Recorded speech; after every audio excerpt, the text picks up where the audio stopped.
سمجھ عجیب معاملہ. میں تو کہہ رہا ہوں بعض بڈھا بھی بہت بگڑا ہوا ہے نا, یہ بات حقیقت بتا رہا ہوں میں. نوجوان تو ہے ہی ہے, بعض بڈھا بھی بہت بگڑا ہوا ہے.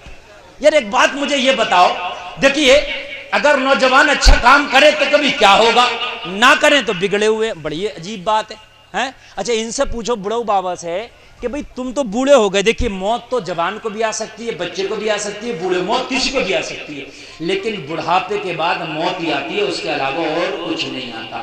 بچپن کے بعد جوانی آتی ہے, جوانی کے بعد بڑھاپا آتا, بڑھاپے کے بعد موت آتی ہے. ویسے تو موت بچپن میں بھی آ سکتی ہے, جوانی میں بھی کبھی بھی آ سکتی ہے, لیکن بچپن کے بعد ایک موسم ہے, ایک انتظار ہوتا ہے انسان کو کہ بھئی جوانی آئے گی. جوانی کے بعد ایک انتظار ہوتا ہے کہ بڑھاپا آئے گا. بڑھاپے کے بعد تو کوئی موسم نہیں آتا. بولو ہے کہ نہیں ہے؟ نہیں آتا. بعض اوقات دیکھا جاتا ہے کہ بوڑھے ہو گئے, پوتی پوتا کے ہو گئے, پھر بھی یار مسجد میں جانے کے لیے تیار نہیں ہے, پھر بھی نماز پڑھنے کے لیے تیار نہیں ہے. مجھے بتاؤ لوگوں, اب کون سا موسم آئے گا؟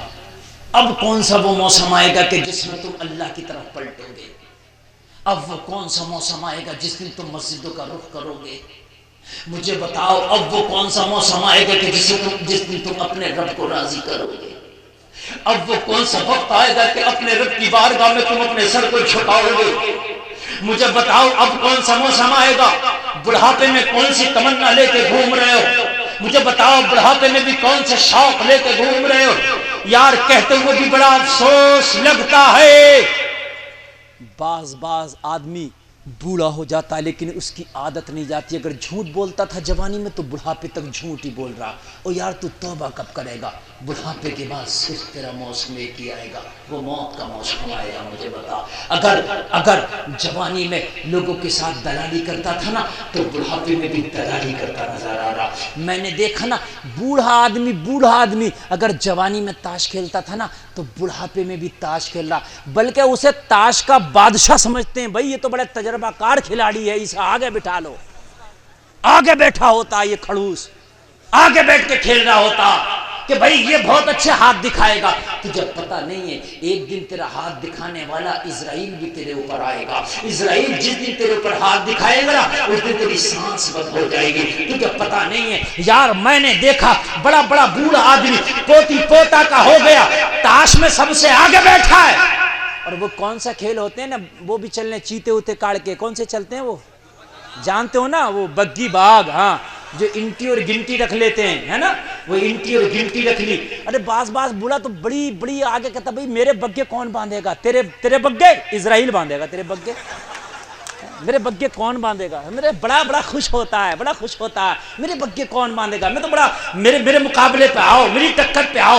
تجھے پتا نہیں ہے یہ تیری ٹکروں کی بات کر رہا. اب تیرا موسم موت کا موسم چلا ہے. ارے اب تو توبہ کر لے. یہ شطرنج کے کھیل تو کب چھوڑے گا؟ مجھے بتا تو کب اپنے اللہ کی طرف پلٹے گا؟ یار ذرا غور کرو. نوجوان کھیلے تب بھی جائز نہیں ہے, لیکن آج جن کے پوتی پوتا جوان ہیں وہ میں بیٹھ کے دیکھتا ہوں کہ کئی گھنٹے اس میں خرچ کر دیتے ہیں اور نماز کے لیے ان کے پاس وقت نہیں ہے. مسجدوں میں اذانیں ہو رہی ہیں, نوجوان موبائل میں لگا ہے. مسجدوں میں اذانیں ہو رہی ہیں, بگی باغ کھیلنے والے بگی باغ میں لگے ہیں, فیس بک والے فیس بک میں لگے ہیں, ٹویٹر والے ٹویٹر پہ لگے ہیں, واٹس ایپ والے واٹس ایپ پہ لگے ہیں. او لوگو, جس دن موت کا فرشتہ گیا, رب کعبہ کی قسم, اللہ فرماتا وَلَن يُؤَخِّرَ اللَّهُ نَفْسًا إِذَا جَاءَ أَجَلُهَا, ایک سانس تک نہیں لینے دے گا. ایک سانس بھی آپ چاہو گے ایک سانس لے لیں, موت کا فرشتہ ایک سانس بھی نہیں لینے دے گا. اچھا مجھے ایک بات بتاؤ یار, ہم مسلمان ہیں, ہم کہتے ہیں میں مسلمان, ہم نے نبی کا کلمہ پڑھا. ہمارے یہاں بھی یار جھوٹ بولا جاتا, غیروں کے یہاں بھی جھوٹ بولا جاتا. ہمارے یہاں بھی سود کھایا جاتا, غیروں کے یہاں بھی سود کھایا جاتا. ہمارے یہاں بھی خوب جوا چلتا ہے, سٹا چلتا ہے, ان کے یہاں بھی جوا سٹا چلتا ہے. تو یار یہ تو بتاؤ مجھ میں اور ان میں فرق کیا رہ گیا؟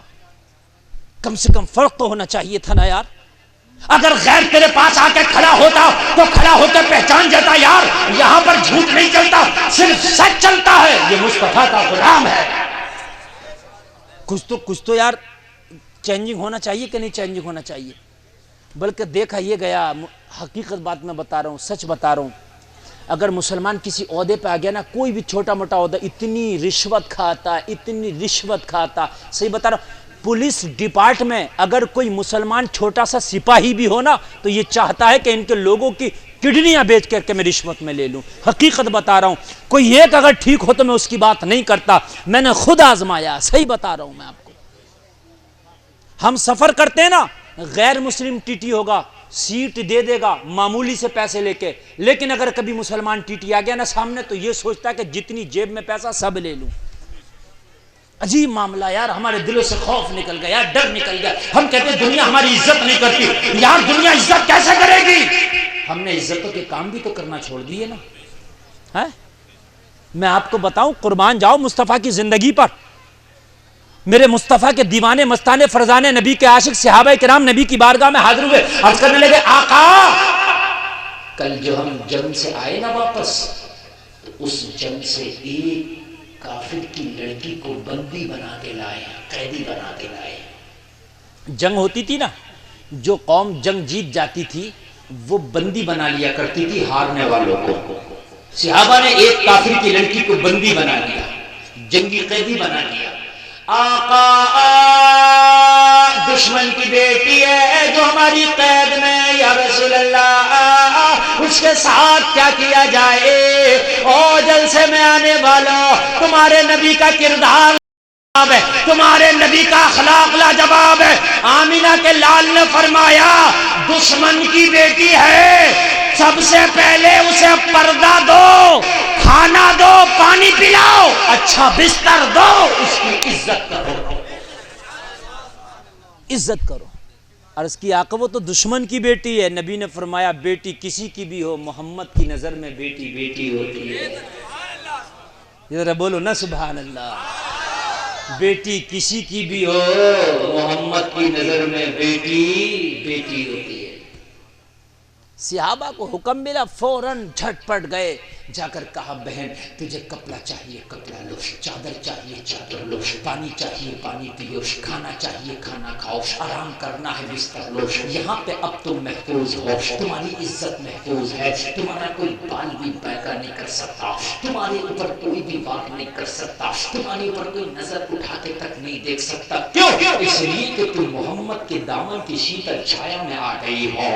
یہاں پر اب تم محفوظ ہو. اللہ اللہ، دشمن کی لڑکی، اکیلی لڑکی ہے، تنہا لڑکی ہے. آج تو ہمارے معاشرے کا حال یہاں تک بگڑ گیا ہے. ہم اپنے معاشرے کو دیکھیں نا تو شادیاں ہوتی ہیں، جہاں مرد ہیں وہیں پر عورتیں ہیں، جہاں پر عورتیں ہیں وہیں پر مرد ہیں. تم دیکھتے شادی کیا ہو رہی ہے، عجیب گنڈا گردی ہو رہی ہے. جہاں پر عورتیں کھانا کھا رہی ہیں وہی نوجوان کھڑے ہیں. لوگوں ذرا مجھے بتاؤ تو یہ کیا ہو رہا ہے؟ یہ کس طرح کا آج تم نے معاشرہ بنایا ہے؟ یار ہونا تو یہ چاہیے تھا کہ زمانے میں جو ہو رہا ہونے دو، مگر تمہیں تو نیا طریقہ، تمہیں تو مصطفیٰ کا طریقہ، تمہیں تو مصطفیٰ کا پیغام پوری دنیا کے سامنے رکھنا تھا. صحابہ نے کہا او بیٹی تجھے ٹینشن لینے کی ضرورت نہیں ہے، اس لیے کہ تو اس وقت محمد کی شیتل چھایا میں آ گئی ہے. کہنے لگی او لوگو اسی محمد کی بات کر رہے ہو کہ جس سے ہم جنگ کرتے ہیں؟ ہاں ہاں میں اسی محمد کی بات کر رہا ہوں. کہنے لگے ہمارے گھر والے، میری قوم کے لوگ تو محمد کو بہت برا کہتے ہیں، لیکن آج دیکھ کے پتا چلا محمد برے نہیں ہیں. جب ان کا کردار اتنا اچھا ہے تو ان کا پروردگار کتنا اچھا ہوگا. کہنے لگی ایک کام کرو نا، مجھے اس محمد سے ملاقات کرا دو نا، چہرہ دکھا دو نا، مکھڑا دکھا دو نا. ایک بار ان کی زیارت کرنا چاہتی ہوں، ان کی ملاقات کرنا چاہتی ہوں، ان کے پاس جانا چاہتی ہوں. ذرا غور کرنا، صحابہ کرام نے پکڑا اس بیٹی کو، میرے نبی کی بارگاہ میں جا کے کھڑا کر دیا. یہ ہے مصطفیٰ، یہ ہے رحمت والے نبی، یہ ہے برکت والے نبی، یہ ہے نبیوں کے نبی، یہ ہے مدینے کے تاجدار محمد الرسول اللہ. دشمن کی بیٹی کھڑی ہے، کھڑی کھڑی عرض کر رہی ہے اے محمد عربی آپ جانتے ہو میں کون ہوں؟ میرے نبی نے فرمایا تو بیٹی ہے، لڑکی ہے. کہنے لگی میں لڑکی ضرور ہوں مگر آپ کے دشمن کی لڑکی ہوں، آپ میرے ساتھ مہمانوں والا سلوک کیوں کر رہے ہیں؟ میرے نبی نے فرمایا میں تو دشمنوں کو بھی گلے سے لگاتا ہوں، میرا تو کردار ہی ایسا، میرا تو اخلاق ہی ایسا ہے. کہنے لگی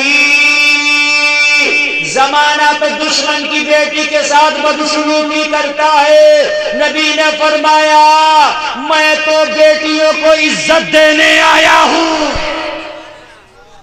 میں تو عزتوں کے تاج پہنانے آیا ہوں۔ ہائے ہائے ہائے، میرے نبی نے فرمایا تو جنگی قیدی ہے، تجھے جنگ میں قیدی بنا کے لایا گیا، پھر بھی میرا دل اتنا بڑا ہے، اب بھی تو جو چاہے وہ مانگ لے، تجھے عطا کر دیا جائے گا۔ ذرا زور سے بولو سبحان اللہ۔